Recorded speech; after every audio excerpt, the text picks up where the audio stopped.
Digital safety secara spesifik diatur dalam Undang-Undang Nomor 1 Tahun 2024 yang merupakan perubahan kedua atas Undang-Undang Nomor 11 Tahun 2008 tentang Informasi dan Transaksi Elektronik atau UU ITE, yang tercantum pada pasal 16A dan 16B mengenai perlindungan anak di ruang digital, pasal 27 mengenai larangan penyebaran konten perbuatan asusila dan perjudian, pasal 27A dan 27B mengenai penegasan batasan terhadap penyerangan kehormatan atau nama baik atau pencemaran nama baik, dan pasal 28 mengenai larangan penyebaran berita hoax.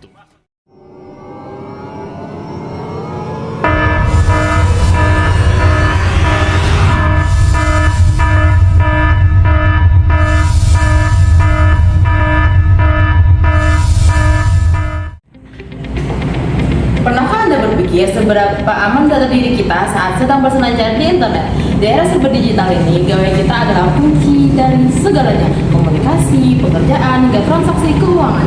Tapi ingat, di balik kemudahan itu ada celah bahaya yang mengintai kita jika tidak waspada. Nah, istilah pentingnya digital safety atau aman bermedia digital bukan cuma sekedar tahu cara pakai teknologi, tapi kita juga harus punya kompetensi untuk mengenali, memetakan, dan meningkatkan perlindungan diri dari ancaman digital di sekitar. Ada 4 langkah penting yang wajib kita terapkan. Pertama, amankan perangkat Anda.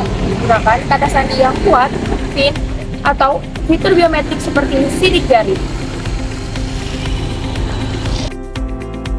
Kedua, proteksi identitas digital Anda. Jangan pernah membagikan data sensitif seperti tanggal lahir, nama ibu kandung, kode OTP, atau fotokopi di media sosial Anda. Perbaharui kata sandi email secara berkala. Yang ketiga, waspadai penipuan digital. Kasus penipuan daring seperti produk palsu atau phishing marak terjadi. Selalu bertransaksi di platform resmi yang terpercaya dan jangan mudah tergiur dengan tautan asing atau hadiah instan yang mencurigakan. Nah, yang keempat, pikirkan rekam jejak Anda. Ingat, apa yang sudah diunggah ke internet tidak bisa dihapus begitu saja dan bisa mempengaruhi masa depan Anda. Mari kita lihat sebuah studi kasus yang marak terjadi di Indonesia, seperti kebocoran data pribadi dan teror pinjol secara ilegal. Cerita bermula dari seorang warga yang mengunduh aplikasi pinjaman online ilegal demi dana yang cepat. Tanpa sadar, saat diinstalasi, dia langsung menyetujui izin atau penggunaan aplikasi untuk mengakses seluruh kontak, foto, hingga riwayat panggilan ponsel.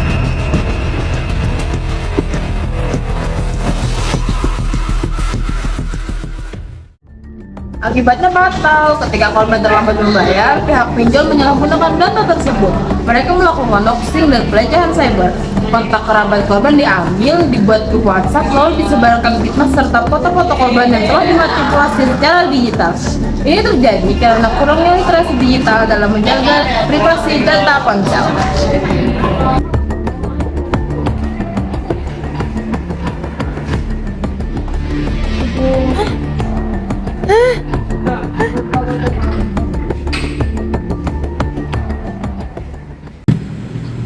Nah, lalu apa sih langkah mitigasinya? Ingat prinsip Kamil.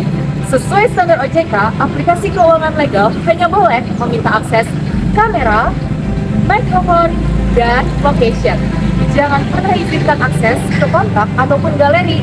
Yang kedua, selalu verifikasi legalitas penyedia jasa keuangan dengan mengeceknya langsung di situs resmi Otoritas Jasa Keuangan atau OJK.